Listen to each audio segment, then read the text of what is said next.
Hello everyone. Before you click this video off within a few seconds, please give me 30 seconds to a minute to explain why I decided to create this channel and what my vision for this channel is.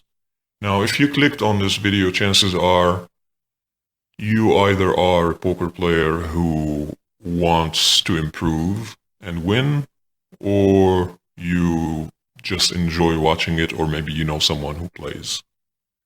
Now, if that's the case, I will be able to help you as well. Now, first of all, let me address the title of this video, which could be clickbait, which says something like, watch me turn $100 to $10,000 and up to $100,000. Now, I do intend to do that in 2020. Now, would that be a result of tournaments only, cash games, some bonuses, being part of a bad beat? It could be all of that. This is why the number is big, between $10,000 and $100,000.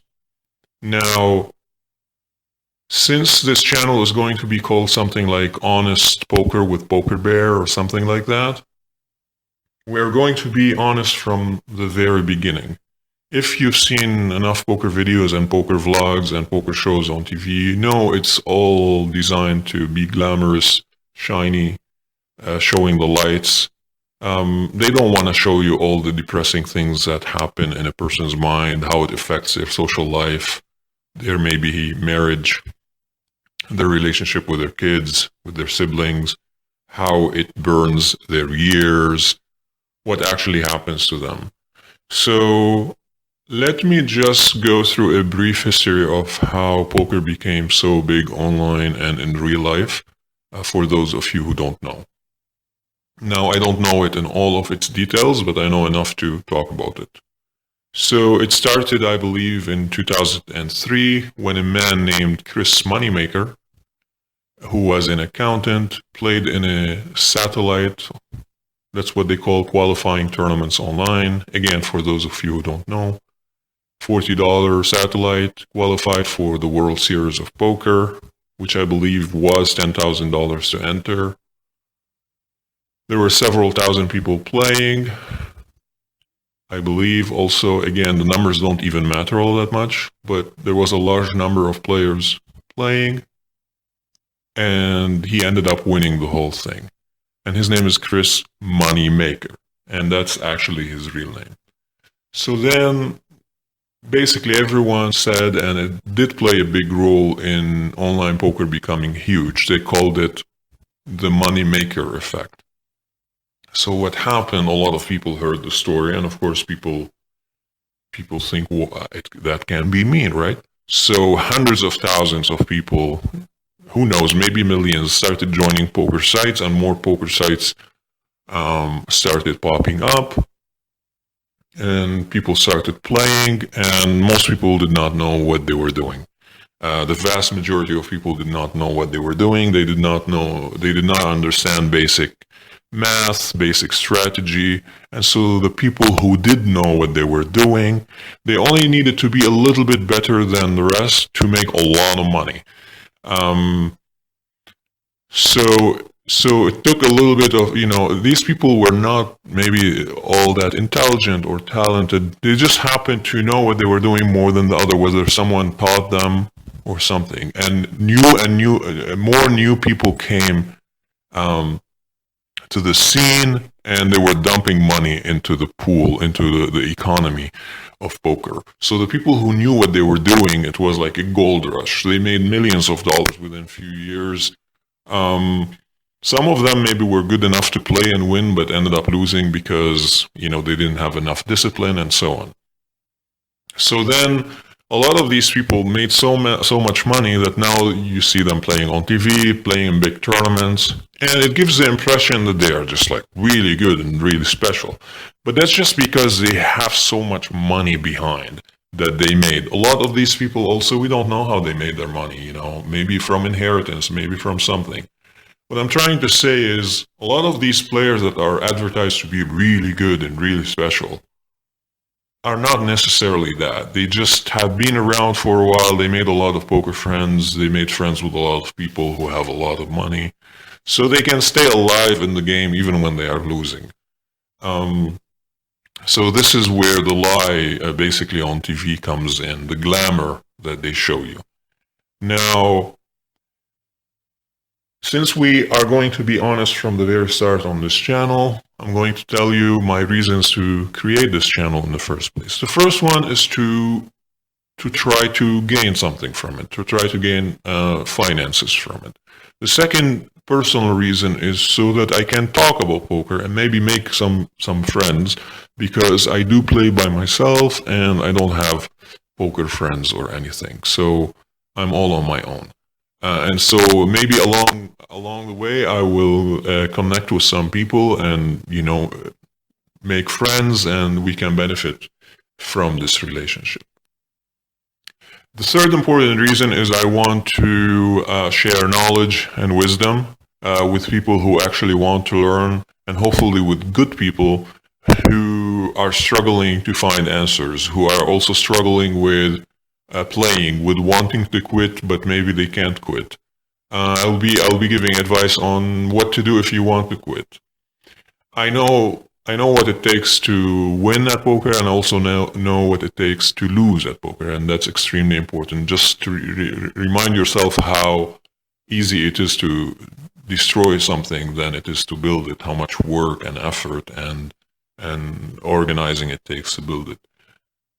If you want to be a successful poker player, you have to think of yourself, let's say, as an airplane. You have to think about all the parts. So and that you are the pilot. So you have to think of yourself as a pilot of an airplane, and you need both to fly. So if you are a pilot, you need to, let's say, being a pilot means knowing how to play. So knowing how to fly would be being a pilot. But if some parts of this airplane is not working properly, like every screw has to be in the right place for it to fly successfully. And if there are some missing screws, it might fly, without any issues for a while. But eventually, these screws are gonna damage something, the missing screws, So basically, there are parts that are more important than others, and we'll be discussing that in future videos. In other words, I'll give you a hint. Waking up at the right time is extremely important.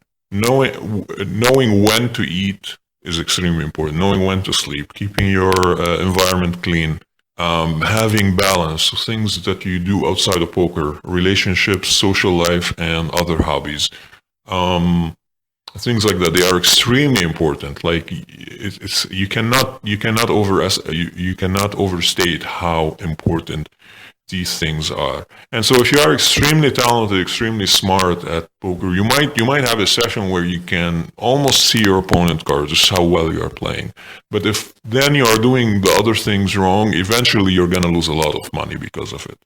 Another thing is, being disciplined 99% of the time is not enough, because the 1% of the time that you are not disciplined, you might lose all the money that you made during the other 99% of the time. And you also have to think of discipline like a muscle. So if you are always disciplined, you eventually are going to get tired and you're going to lose your discipline.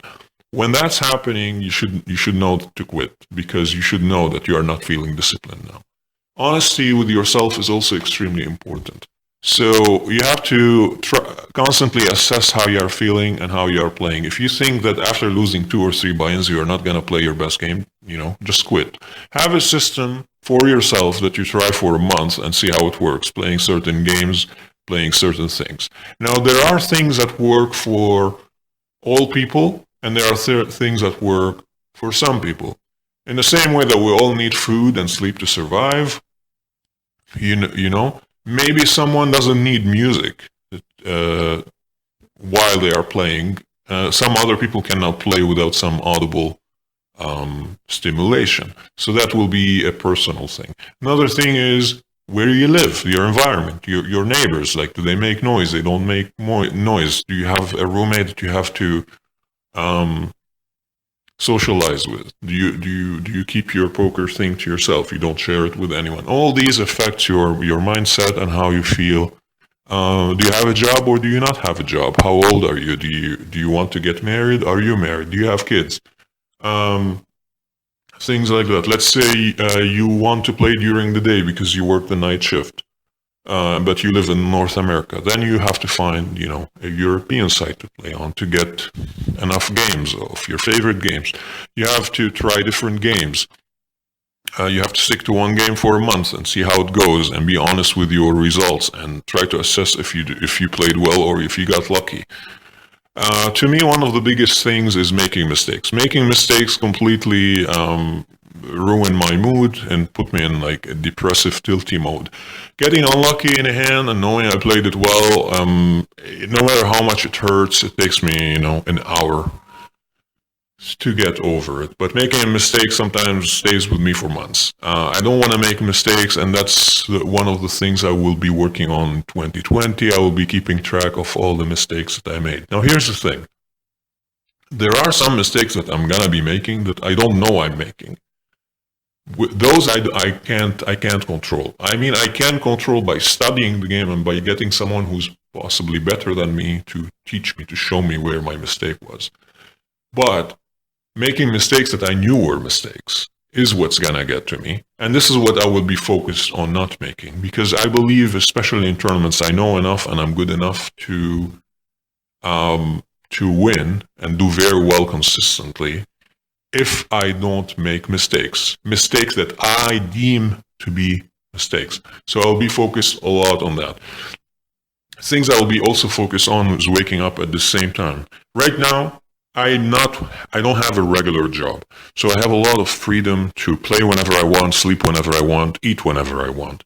Now, I'm also in a situation where, I have roommates, and I have to organize my time. I'm not friends with them. I have to organize my time so that, I have access to the kitchen when they are not here, and, and I play, when they are here, but I stay out of the way. And I have to organize my food. When do I go shopping? When do I not go shopping?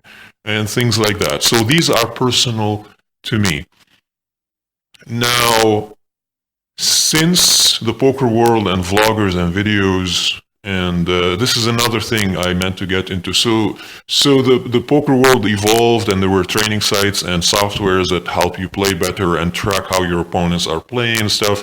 And so the edge between the good players and the so-called bad players was not as big anymore. Everyone learned how to play. It's human nature to show what you know, because you want respect. That's one of the main reasons. So people share what they want because they want the respect of other people. It's like, oh, I didn't know that. And then they gain respect. It's a very natural human tendency to share that. And there's nothing wrong with that. Actually, there's everything that is right with that. And this is the dilemma with poker, that you end up sharing information with someone that's actually going to eventually use it to beat you. But there's no way you can stop that unless you just want to sit there and look at everybody as a fish and then be fake. So everything you say to them is going to be some kind of a lie. Every interaction you have with them is going to be some kind of a deception. This is not a way to live. So it is natural to share information, and that's exactly what happened. So now playing and winning is a lot tougher than it used to be. The game changed quickly. In a few years, it went from being super easy to beat to not so easy at all. Now, I started playing again basically last year at the beginning of the year. I played for 6 months, very small games with $100. And then by June or July, I had about 3,800, and mostly from tournament wins. And I play on a local site that's not very big. That's another thing. I want to stay anonymous in this for now. So I will be modifying my voice just a little bit, just because, I don't really want to be recognized at this point. This is just my personal preference, and I value privacy a lot. And then if this channel becomes big and it's time to kind of openly reveal who I am and so on, then I will do that. As far as making the videos and reporting on poker hands, I don't know what tool I'm going to use.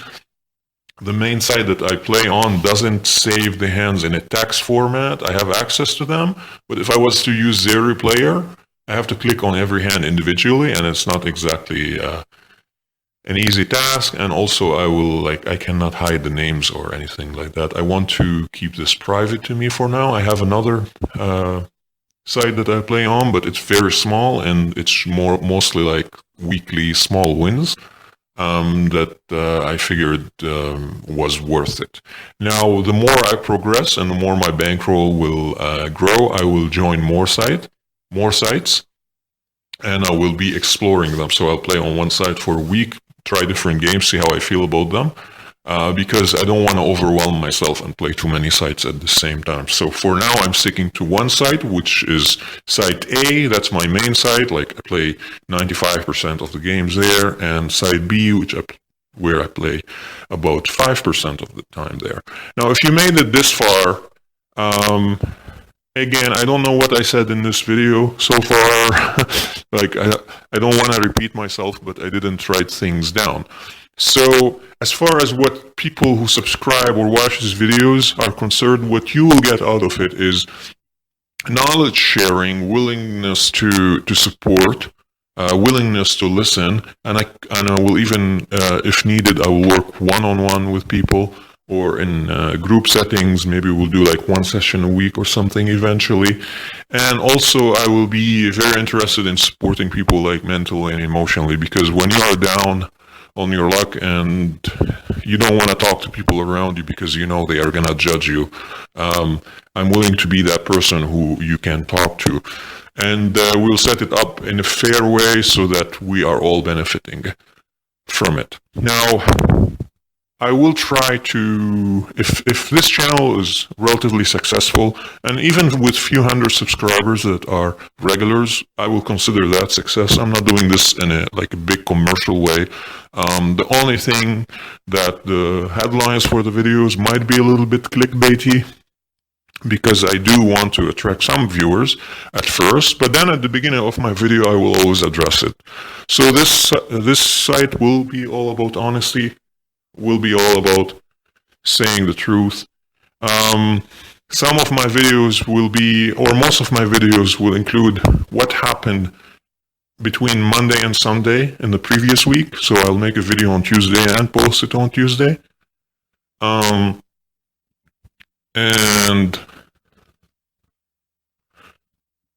And also hand reviews and mistakes. Maybe sometimes I'll just take one tournament and talk about it, about all the hands that I was involved in, or all the hand that I had to make a decision. So if I fold pre-flop, where it was a close decision. A lot of the decisions I make are based on psychology and understanding of human behavior. So I'm a very exploitative player, especially if I'm focused on one tournament at a time or two at a time. If I'm playing a lot of them, if I don't have specific information on the player, then I stick to good, solid strategy, especially in tournaments. And because this is my main game, tournament, no limit hold'em. I'm also a very good pot limit Omaha player tournament and Omaha high-low in tournaments. So that would be all for now.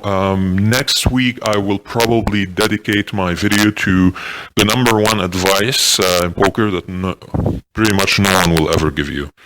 So if you made it this far, thank you for watching and listening, and hopefully you will hear from me next Tuesday. Bye-bye. Thank you for watching and listening, and until next week, take care. Bye-bye.